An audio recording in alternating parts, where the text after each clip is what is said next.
إن الحمد لله نحمده ونستعينه ونستغفره ونؤمن به ونتوكل عليه ونعوذ بالله من شرور أنفسنا وسيئات أعمالنا من يهده الله فلا مضل له ومن يضلله فلا هادي له وأشهد أن لا إله إلا الله وحده لا شريك له وأشهد أن محمدًا عبده ورسوله أما بعد فإن خير الحديث كتاب الله وخير الهدي هدي محمد صلى الله عليه وسلم وشر الأمور محدثاتها وكل محدثة بدعة وكل بدعة ضلالة وكل ضلالة في النار.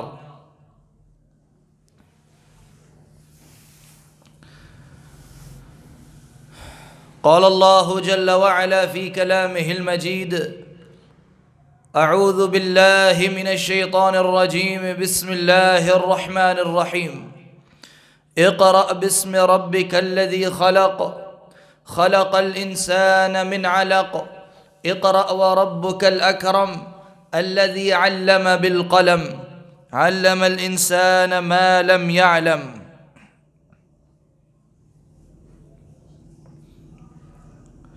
ہر قسم کی حمد و ثنا وحدانیت کبریائی عظمت اللہ وحدہ لا شریک کے لیے ہے، جو ہمارا خالق و مالک ہے، ہمارا معبود برحق ہے، اور لا تعداد بے شمار درود و سلام آپ صلی اللہ علیہ وسلم کی ذات گرامی پر، آپ کے اصحاب پر، آپ کی ازواج مطہرات پر، آپ کی اولاد پر. ہم اللہ تعالیٰ سے دعا گو ہیں، یا اللہ ان تمام لوگوں کو جنت الفردوس میں اعلیٰ مقام عطا فرما، ان کے درجات کو بلند فرما، اور ہمیں بھی قیامت کے دن ان کا ساتھ نصیب فرما. عزیز بھائیو،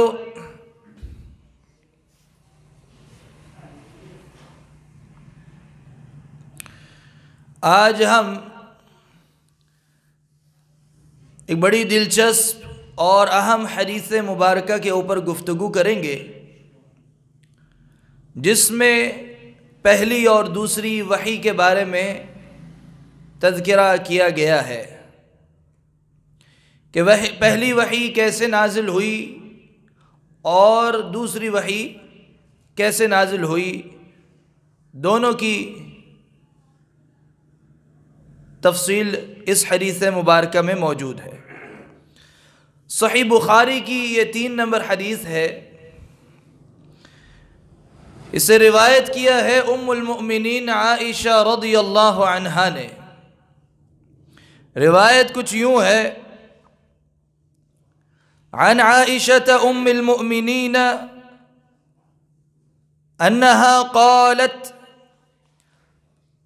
اول ما بدأ رسول اللہ صلی اللہ علیہ وسلم من الوحی الرؤیا الصالحة فی النوم. ام المؤمنین عائشہ رضی اللہ عنہا بیان کرتی ہیں کہ سب سے پہلے اللہ کے رسول صلی اللہ علیہ وسلم پہ جب وحی کا آغاز ہوا، شروعات ہوئی، تو کس انداز میں ہوئی؟ الرؤیا الصالحہ، اچھے خوابوں کے ذریعے،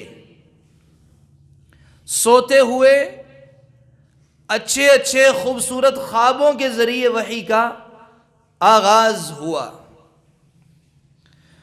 فَكَانَ لَا يَرَى رُؤْيَا إِلَّا جَاءَتْ مِثْلَ فَلَقِ الصُّبْحِ. اور اللہ کے رسول صلی اللہ علیہ وسلم رات کو کوئی خواب نہیں دیکھتے تھے الا کہ وہ دوسرے دن صبح روشن کی طرح ویسے ہی پیش آ جاتا تھا. یعنی جو رات کو دیکھتے تھے ویسے کا ویسا ہی معاملہ دوسرے دن ہو جاتا تھا.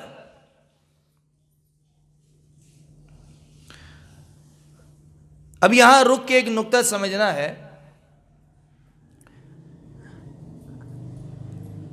جو وحی ہوتی ہے اس کا بوجھ ہوتا ہے، اس کو برداشت کرنا پڑتا ہے، اس میں تکلیف بھی ہو سکتی ہے. قرآن پاک میں اللہ تعالیٰ نے ارشاد فرمایا ہے لو انزلنا هذا القرآن على جبل لرأيته خاشعا، اگر یہ قرآن ہم پہاڑ پہ نازل کر دیتے تو تم دیکھتے تھے کہ وہ بھی کیا حالت میں چلا جاتا، ڈر جاتا، کانپ جاتا اللہ کی خشیت سے۔ تو قرآن جب نازل ہوتا تھا تو اللہ کے نبی صلی اللہ علیہ وسلم کو اس بوجھ کو اٹھانا پڑتا تھا۔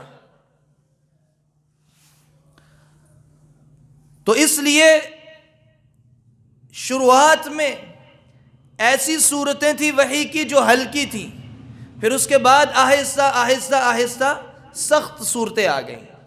تو جو سب سے ہلکی صورت ہوتی تھی شروعات جہاں سے ہوئی وہ کون سی صورت تھی وحی کی؟ سچے خواب۔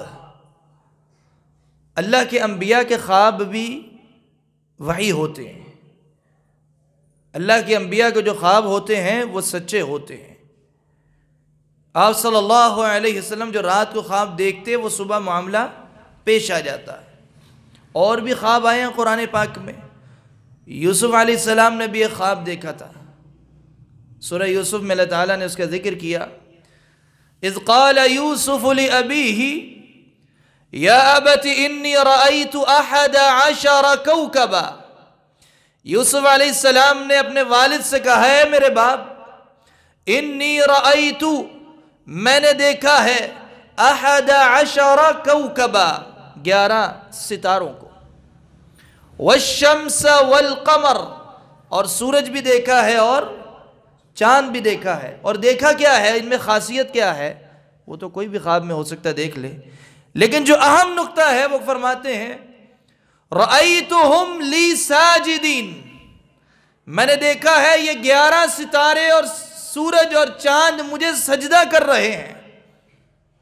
یہ اہم نقطہ ہے بتانے والا، یہ خواب میں دیکھا۔ اور پھر پورا واقعہ جب ہم قرآن میں پڑھتے ہیں تو آخر میں کیا آتا ہے کہ ان کے 11 بھائیوں نے، ان کے والد والدہ نے کیا کیا، انہیں سجدہ کیا۔ سورت کے آخر میں واقعہ ختم ہونے کے اوپر یہ بات آتی ہے۔ تو یہ خواب تھا لیکن حقیقت میں سچ ہوا۔ اسی طرح ابراہیم علیہ السلام نے بھی خواب دیکھا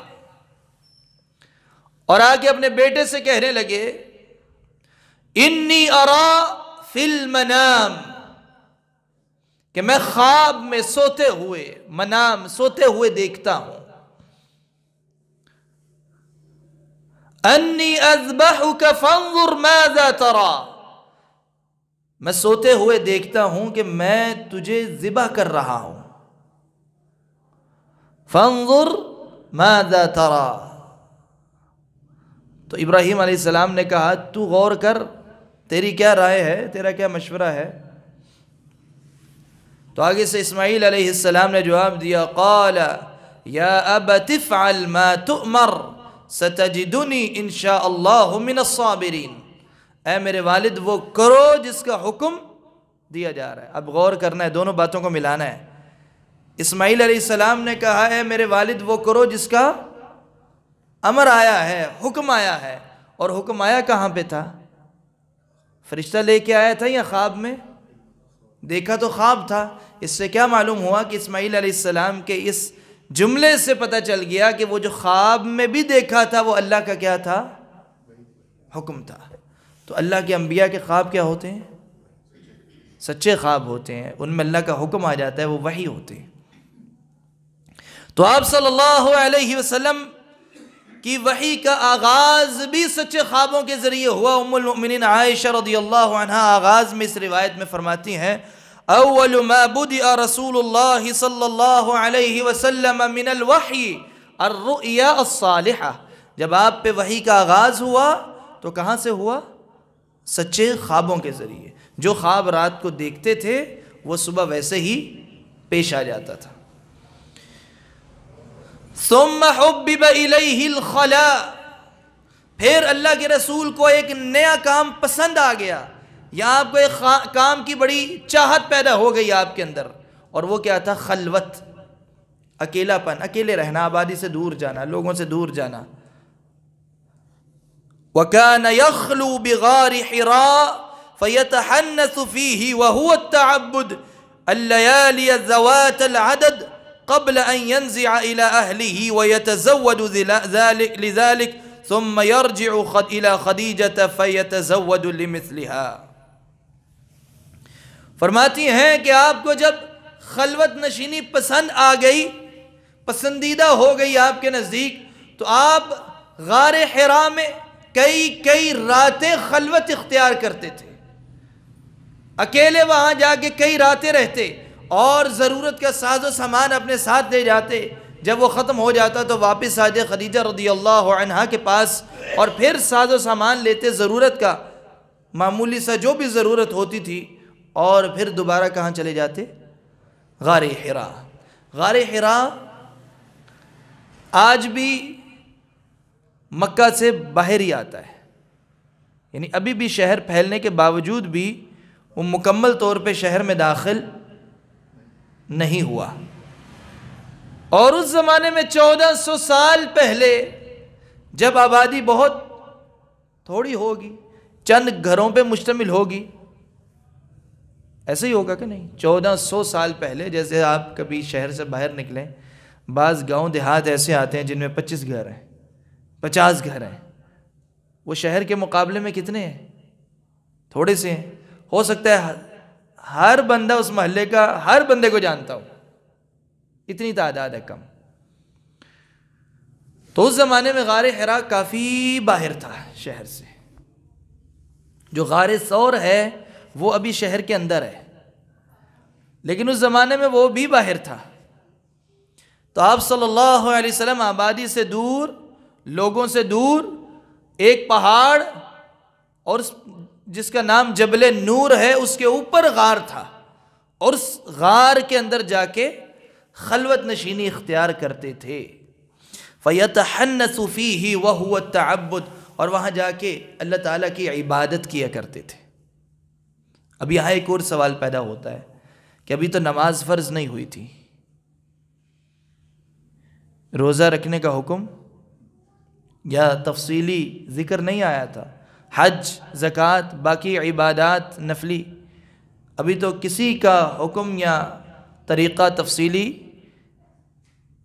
نازل ہی نہیں ہوا تھا، بتایا ہی نہیں گیا تھا. تو کون سے طریقے پہ چل کے آپ صلی اللہ علیہ وسلم عبادت کرتے تھے؟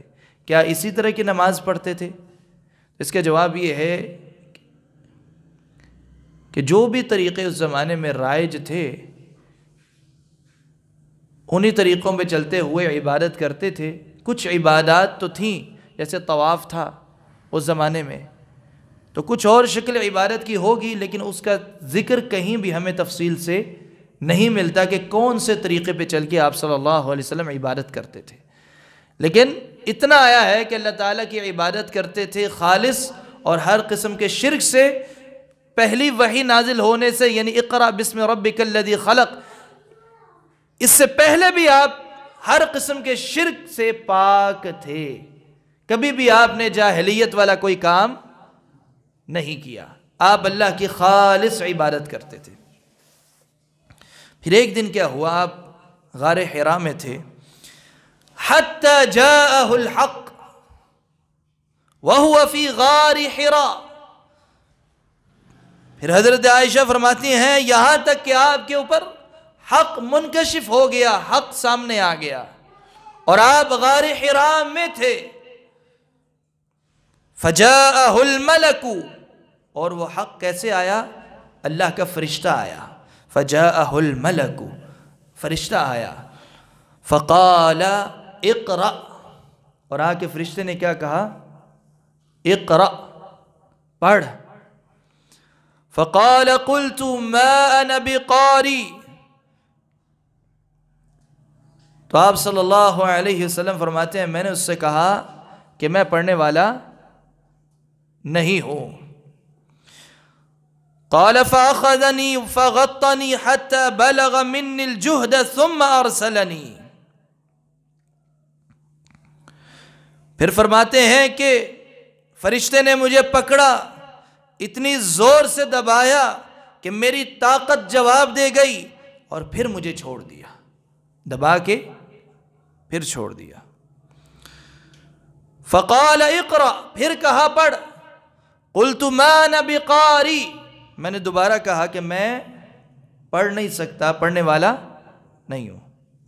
فاخذنی فغطنی الثانیہ حتی بلغ منی الجہد، پھر دوبارہ اس نے پکڑا فرشتے نے اور دبایا، اتنا دبایا کہ پھر میری طاقت، میری ہمت جواب دے گئی۔ فقال ثم ارسلنی، پھر دوبارہ چھوڑ دیا۔ فقال اقرأ، پھر کہا پڑھ۔ فقلت ما انا بقاری فاخذنی فغطنی الثالثہ، پھر تیسری مرتبہ پکڑ کے دبایا، تیسری مرتبہ پھر چھوڑا۔ فقال اقرأ، چوتھی مرتبہ خالی اقرأ نہیں کہا بلکہ کیا کہا؟ اقرأ بسم ربک الذی خلق، خلق الانسان من علق، اقرأ وربک الاکرم، پڑھ بسم ربک الذی خلق، اس رب کے نام سے جس نے تجھے پیدا کیا ہے۔ خلق الانسان من علق، پڑھ اس رب کے نام سے کہ جس نے جمے ہوئے خون سے انسان کو پیدا کیا ہے۔ اقرأ وربک الاکرم، پڑھ اپنے رب کے نام سے، وربک الاکرم، اور تیرا رب کیا ہے؟ اکرم ہے، بزرگی والا ہے، برتری والا ہے۔ اب اس میں جب آپ صلی اللہ علیہ وسلم کو یہ آیات دی گئیں تو آپ پڑھنا شروع ہو گئے، آپ نے پڑھ لی، پہلے 3 مرتبہ نہیں پڑھی۔ اس سے پہلا نقطہ یہ پتہ چلا کہ ہر کام کے لیے ہمیں اللہ تعالیٰ کی توفیق ملتی ہے تو وہ کام ہوتا ہے۔ جب کسی نے خیر کا کام بھی کرنا ہے تو وہ بھی اللہ کے نام سے شروع کرے گا تو اللہ تعالیٰ اس کام کی توفیق عطا کرے گا تو وہ کام ہوگا۔ تو آپ صلی اللہ علیہ وسلم کو پہلی وحی کون سے ملی؟ اقرأ، پڑھ۔ اس سے سب سے پہلا درس ہمیں یہ ملا کہ پڑھائی ہمارے لیے کتنی، آدم علیہ السلام جو ابو البشر ہیں، تمام انسانیت کے باپ ہیں، ان کو اللہ تعالیٰ نے فرشتوں کے اوپر فضیلت بخشی، پہلی وجہ کیا تھی؟ کہ اللہ تعالیٰ نے انہیں وہ علم دیا جو فرشتوں کو نہیں دیا تھا۔ ایسے ہی ہے نا، قرآن میں پورا واقعہ، وہ علم عطا کیا جو فرشتوں کو نہیں دیا تھا۔ تو علم ایک مسلمان کے لیے کتنا زیادہ ضروری ہے کہ پہلی وحی میں اللہ تعالیٰ نے حکم دیا اقرأ، پڑھ، اور پھر دوسری چیز پڑھتے ہوئے کس کے نام سے پڑھنا ہے؟ اپنے رب کے نام سے۔ اس سے یہ معلوم ہوا کہ کوئی بھی کام کرنا ہے دنیا کے اندر تو اللہ تعالیٰ کے بھروسے پہ کرنا ہے۔ بعض اوقات ہمارے ہاں آج کل بہت زیادہ ایسی موٹیویشن دی جاتی ہے، ایسا جذبہ دیا جاتا ہے جس میں یہ سکھایا جاتا ہے کہ سیلف کانفیڈنس پہ توجہ دو، محنت ضرور کرو، جذبہ ضرور ہونا چاہیے بندے میں، لیکن اپنے نفس پہ نہیں بھروسہ کرنا، بلکہ بھروسہ کس پہ کرنا ہے؟ اللہ پہ۔ کانفیڈنس کس پہ ہونا چاہیے؟ اللہ تعالیٰ کی توفیق، اللہ تعالیٰ کی مدد۔ اس بنیاد پہ بندہ کہے کہ میں ہر کام کر لوں گا کیونکہ میرا رب میرے ساتھ ہے، وہ میری مدد کرنے والا ہے۔ یہ جتنے ہمارے ہاں آج کل موٹیویشنل حضرات ہوتے ہیں وہ سارے کا سارا جذبہ، کانفیڈنس کس کی طرف لے جاتے ہیں؟ بندے کے اپنے نفس کی طرف، کہ اپنے اوپر کانفیڈنس رکھو، اپنے بلبوتے پہ کرو۔ اپنے بلبوتے پہ انسان کچھ نہیں کرتا، کرتا انسان ہے، کرنا انسان نہیں ہے، کوشش اسی نے کرنی ہے، لیکن کس کے بھروسے پہ؟ اللہ تعالیٰ کے بھروسے پہ۔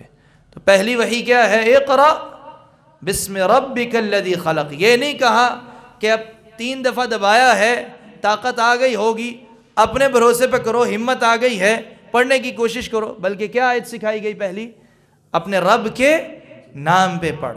پھر فرمایا الذی خلق، کیوں اس کے رب کے نام پہ؟ پیدا اس نے کیا ہے، ہم خود پیدا نہیں ہوئے۔ تو دنیا میں جو کچھ بھی کرنا ہے اس کے لیے بھی اللہ تعالیٰ کی مدد ضروری ہے، جو ہمارا خالق ہے اس کی مدد کے بغیر ہم کوئی خیر کا نیک کام بھی نہیں کر سکتے۔ دنیا کا کام تو دور کی بات ہے، ہر کام کے لیے اللہ کی توفیق اور مدد چاہیے۔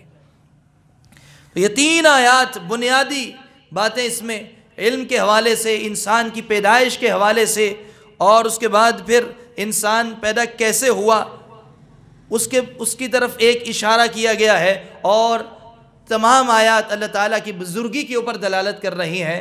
تو یہ چند بنیادی باتیں ان آیات میں پہلی وحی کی صورت میں آپ صلی اللہ علیہ وسلم کو دی گئیں۔ فرجع بها رسول الله صلى الله عليه وسلم يرجف فؤاده فزملوه فقال فدخل على خديجة بنت خويلد رضي الله عنها فقال زملوني زملوني فزملوه حتى ذهب عنه الروع۔ آپ صلی اللہ علیہ وسلم جب یہ وحی لی آپ نے تو گھبرا گئے۔ اچانک جب ایک نئی مخلوق دیکھی اور آگے اس نے 3 مرتبہ دبایا اور پھر 3 باتیں کہیں پڑھوا کے چلی گئی وہ مخلوق، یعنی جو فرشتہ تھا اللہ رب العزت کی طرف سے آیا تھا، تو آپ صلی اللہ علیہ وسلم کے ساتھ یہ ایسا اچانک واقعہ پیش آیا کہ آپ اس سے کیا ہو گئے؟ گھبرا گئے۔ یرجف فؤادہ، آپ کا جسم کانپ رہا تھا، دل کانپ رہا تھا۔ ایسے کانپتے کانپتے آپ صلی اللہ علیہ وسلم گھر تشریف لائے، خدیجہ رضی اللہ عنہا کے پاس آئے۔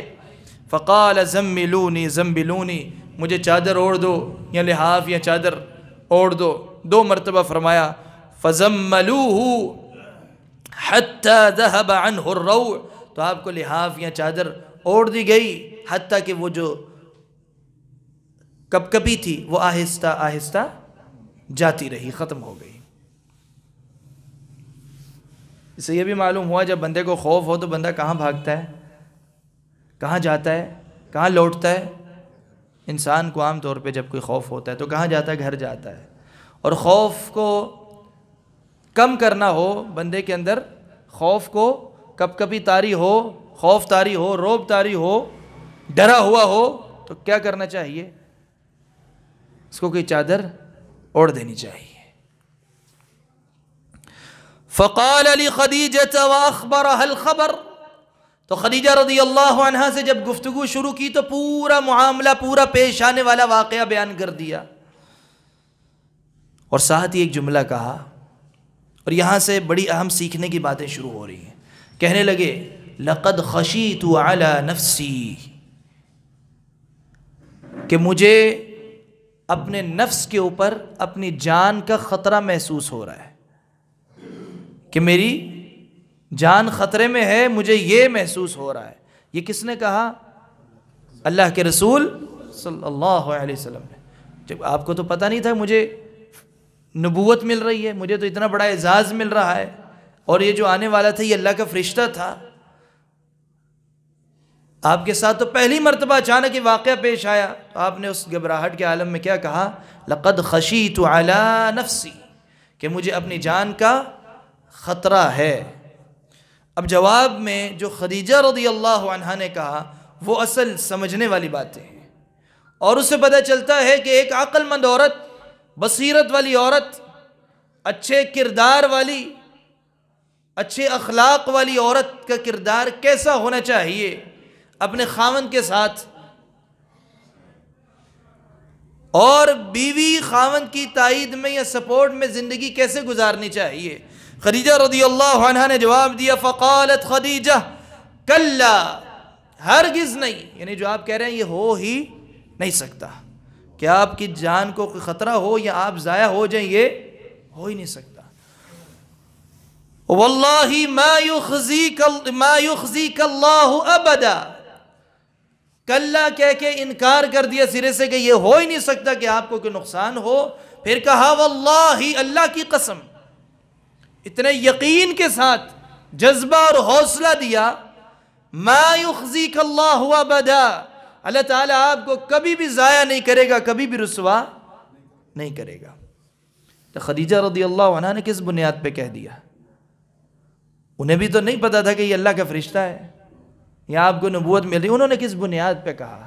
اب وہ کن بنیادوں پہ کہا آگے وہ آ رہا ہے، اور وہ اپنی زندگی کے اندر ہمیں بھی نافذ کرنی چاہیے۔ وہ ایک عام انسانی قانون ہے کہ جن لوگوں میں وہ باتیں ہوتی ہیں وہ کبھی بھی رسوا نہیں ہوتے۔ ان باتوں کی بنیاد بھی آپ صلی اللہ علیہ وسلم کو خدیجہ رضی اللہ عنہ نے کہا کہ اللہ تعالیٰ آپ کو رسوا نہیں کرے گا۔ اور وہ باتیں کیا ہیں؟ پہلی بات، اِنَّكَ لَتَصِلُ الرَّحِمِ، کہ آپ رشتوں کو جوڑتے ہیں۔ ہم کیا کرتے ہیں؟ ہم کیا کرتے ہیں؟ رشتے توڑنے کے ماہر ہیں، اور پھر فخریہ انداز میں بتاتے ہیں کہ میں نے اس کے ساتھ مرنا جینا ختم کر دیا ہے، میری اس سے بول چال بند ہے، میرا مختلف اور قسمیں، میرا مرا ہوا تمہیں منہ ملے، تمہارے سے بات نہیں کرنی، آج کے بعد تعلق ختم۔ یہ ساری حرکتیں کوئی فخر والی نہیں ہیں، یہ جاہلوں والی حرکتیں ہیں۔ اور آپ صلی اللہ علیہ وسلم ہمیشہ سے کیسے تھے؟ اِنَّكَ لَتَصِلُ الرَّحِمِ، ہمیشہ سے رشتوں کو جوڑنے والے تھے، صلہ رحمی کرنے والے تھے۔ وَتَحْمِلُ الْكَلَّ، اور اس کے بعد کہنے لگیں کہ آپ بے کسوں کا بوجھ اٹھاتے ہیں۔ اور ہمارے یہاں کیا ہوتا ہے؟ جس نے اپنا بوجھ اٹھایا ہو ہم اسے بھی گرانے کی کوشش کرتے ہیں، کسی کا کام سیدھا چل رہا ہو ہم اس کا بھی خراب کرنے کی کوشش کرتے ہیں، کسی کا گھر بار خوشیوں میں ہو تو ہمیں یہ برداشت نہیں ہوتا، کسی کا کام چل رہا ہو تو ہم کہتے ہیں کیوں چل رہا ہے، میرا نہیں چل رہا تو اس کا بھی نہ چلے۔ جبکہ آپ صلی اللہ علیہ وسلم بے کسوں کا بوجھ اٹھاتے تھے۔ آگے فرمایا وَتَكْسِبُ الْمَعْدُومِ، اور یہ بڑی اہم بات ہے کہ آپ مفلسوں کو کما کر دیتے ہیں، یعنی جو خود کما نہیں سکتے، جو کنگال ہو چکا ہوتا ہے بندہ، اس کو کما کے دینا۔ بعض اوقات یہ ہوتا ہے کہ میں کما رہا ہوں اپنے لیے، میرا کاروبار اچھا ہے، بڑے پیسے ہیں، اور میں اضافی بچے ہوئے پیسے جو سیونگز ہیں ان میں سے صدقہ کر دیتا ہوں۔ ایک یہ صورت ہے۔ ایک ہوتا ہے کہ میں نے اپنا تو کما لیا، ضرورت پوری ہو گئی، میرے سامنے کوئی ایسا بندہ ہے جس کو ضرورت ہے، کوئی بیوہ عورت ہے، کوئی بیمار آدمی ہے، کما نہیں سکتا، تو میں اس کے لیے نکلتا ہوں کمانے کے لیے کہ میں کما کے اس کو دوں۔ یہ بہت بڑا حوصلہ چاہیے اس کام کے لیے، بہت بڑا اعلیٰ اخلاق اور اعلیٰ کردار والی بات ہے یہ۔ تو آپ مفلسوں کو کما کے دیتے تھے۔ وَتَقْرِ الضَّيْفَ، اور مہمان نوازی کرتے تھے۔ وَتُعِينُ عَلَى نَوَائِبِ الْحَقِّ، اور ہمیشہ جب کوئی اختلاف ہو جاتا تو حق کی طرفداری کرتے، حق کا ساتھ دیتے۔ تو یہ وہ صفات تھیں جن کی بنیاد پہ خدیجہ رضی اللہ عنہ نے کہا کہ آپ کو اللہ تعالیٰ کبھی بھی ضائع نہیں کرے گا۔ فانطلقت به خدیجة حتى أتت به ورقة ابن نوفل ابن اسد ابن عبد العزى ابن عم خدیجہ، اور اس کے بعد پھر خدیجہ رضی اللہ عنہ مزید تسلی کے لیے آپ صلی اللہ علیہ وسلم کو لے کر گئیں اپنے چچا زاد بھائی ورقہ ابن نوفل کے پاس۔ اور ورقہ ابن نوفل کون تھے؟ اسی روایت میں آتا ہے وَكَانَ امْرَأً تَنَصَّرَ فِي الْجَاهِلِيَّةِ، ورقہ ابن نوفل وہ تھے جو جاہلیت کے دور میں عیسائی تھے، کیا تھے؟ نصرانی تھے، عیسائیت اختیار کر چکے تھے۔ وَكَانَ يَكْتُبُ الْكِتَابَ الْعِبْرَانِيَّ فَيَكْتُبُ مِنَ الْإِنْجِيلِ بِالْعِبْرَانِيَّةِ مَا أَشَاءَ اللَّهُ أَنْ يَكْتُبْ، جتنی اللہ تعالیٰ کی ان کو توفیق ہوتی تو وہ انجیل عبرانی زبان میں لکھا کرتے تھے، عبرانی لکھائی یا زبان ان کو لکھنی آتی تھی۔ وَكَانَ شَيْخًا كَبِيرًا قَدْ عَمِيَ، اور اس وقت جب یہ معاملہ پیش آیا اور اللہ کے رسول صلی اللہ علیہ وسلم کو خدیجہ رضی اللہ عنہا لے کر ورقہ ابن نوفل کے پاس گئیں، اس وقت ورقہ ابن نوفل شیخاً کبیراً، بوڑھے ہو چکے تھے، عمر زیادہ ہو چکی تھی، قد عمیہ، اور نظریں بھی ساتھ دینا چھوڑ گئی تھیں اور بڑھاپا آ گیا تھا، دیکھ نہیں سکتے تھے۔ فقالت له خدیجہ یا ابن عم اسمع من ابن اخیک، فقال له ورقہ یا ابن اخی ماذا ترى، ورقہ ابن نوفل کہنے لگے اے میرے چچا زاد بھائی، آپ صلی اللہ علیہ وسلم کی طرف اشارہ کر کے کہا کہ ان سے پوچھیں یہ کیا کہتے ہیں۔ تو ورقہ ابن نوفل نے کہا یا ابن اخی، اے میرے بھائی کے بیٹے، ماذا ترى، تو کیا دیکھتا ہے، کیا پیش آیا ہے، یعنی مطلب یہ جو کچھ ہوا ہے ویسے کا ویسا بتاؤ۔ فاخبرہ رسول اللہ صلی اللہ علیہ وسلم، تو آپ صلی اللہ علیہ وسلم نے ساری کی ساری خبر بیان کی، واقعہ بیان کیا، جو کچھ آپ نے ما رأى جو کچھ دیکھا تھا. فقال له ورقہ هذا الناموس الذي نزل اللہ علی موسیٰ. تو ورقہ ابن نوفل کہنے لگے کہ یہ وہ ناموس ہے، یہ وہ فرشتہ ہے جو پہلے کس پہ بھی آیا تھا؟ موسیٰ پہ بھی آیا تھا. یا لیتنی فیہا جزعا، کاش میں اس وقت جوان ہوتا. لیتنی اکون حیا، کاش میں اس وقت زندہ ہوتا. اذ یخرجک قومک، جب تمہاری قوم تمہیں نکال دے گی. اب جب ورقہ ابن نوفل نے یہ کہا کہ تمہاری قوم تمہیں نکال دے گی تو آپ صلی اللہ علیہ وسلم نے فرمایا حیران ہو کے، اوا مخرجیہم، کیا واقعی وہ مجھے نکال دیں گے؟ کہ مجھے کیوں نکالیں گے؟ میں نے کون سا کچھ کیا ہے؟ میری قوم مجھے کیوں نکال دے گی؟ قال نعم، تو ورقہ ابن نوفل کہنے لگے ہاں ایسا ہی ہوگا. لم یأتی رجل قط بمثل ما جئت به الا عودیا، جو کچھ تمہیں ملا ہے غار حرا سے جو لے کر آئے ہو، یہ آپ سے پہلے بھی جس کو ملا ہے اس کی قوم نے اس سے دشمنی کی ہے. یعنی پہلے انبیاء اور رسول بھی جو آئے ان کی قوموں نے ان سے دشمنیاں کی ہیں. وَإِن يُدْرِكْنِي يَوْمُكَ أَنصُرُكَ نَصْرًا مُؤَزَّرًا، اور اگر ایسا دن میں نے پایا کہ جب آپ کی قوم آپ کو نکال دے گی تو میں بھرپور انداز میں پوری طاقت کے ساتھ آپ کی مدد کروں گا، آپ کی تائید کروں گا. ثُمَّ لَمْ يَنْشَبْ وَرَقَةُ أَن تُوُفِّيَ وَفَتَرَ الْوَحْيِ، پھر اس کے بعد ورقہ ابن نوفل زیادہ دیر تک عرصہ زندہ نہ رہ سکے اور وفات پا گئے، اور اس کے بعد وحی کا سلسلہ بھی منقطع ہو گیا، وحی بھی رک گئی کچھ عرصے کے لیے. اب ورقہ ابن نوفل نے آپ صلی اللہ علیہ وسلم کو کیا کہا کہ اگر اس دن کو میں نے پایا تو میں کیا کروں گا؟ آپ کی پوری مدد کروں گا، بھرپور مدد کروں گا. اسی لیے آپ صلی اللہ علیہ وسلم نے ورقہ ابن نوفل کو جنتی لباس میں دیکھا، اور وہ مسلمان ہو گئے تھے، ایمان لے آئے تھے. جب انہوں نے یہ کہہ دیا کہ میں آپ کی مدد کروں گا تو ان کو پتہ چل گیا کہ یہ اللہ کے نبی بننے والے ہیں. اسی وقت انہوں نے یہ کہہ کے ایمان کا اظہار کیا، اور آپ صلی اللہ علیہ وسلم نے بھی ان کو دیکھا کہ انہیں اللہ تعالیٰ نے جنتی لباس پہنایا ہوا ہے. تو یہ تھا پہلی وحی کا واقعہ کہ کیسے آپ صلی اللہ علیہ وسلم پہ پہلی وحی نازل ہوئی. اللہ تعالیٰ سے دعا ہے اللہ تعالیٰ ہمیں مزید قرآن و حدیث کو پڑھ کے سمجھنے کی توفیق عطا فرمائے، اور جو کچھ ہم نے سیکھا اسے زندگی میں لانے کی کوشش توفیق عطا فرمائے. اقول قولی ھذا واستغفر اللہ لی ولکم ولجمیع المسلمین فاستغفروہ انہ ھو الغفور الرحیم.